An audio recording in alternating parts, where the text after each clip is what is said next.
Hello friend, we are going to learn the circle and their concept formulas. Circle, a set of points around a stable point in plane called circle and stable point called as center of circle. This is O center circle. Second, radius of circle. We called R them. The segment joined to the circle through the center and the any point of the circle called as the radius of circle. Let's see here. O is center and A is the point on circle. We joined them. O and A is called as radius. Radius segment OA. Segment OA is equal to R.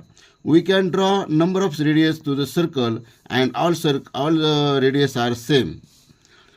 Third, chord of circle.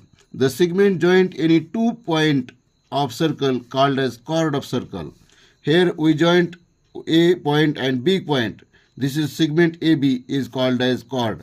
We can draw also number of chord to any circle.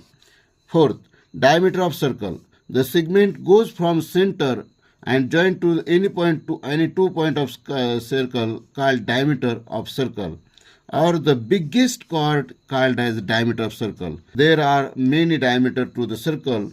Diameter form a same size of two half circle and call with them semicircle.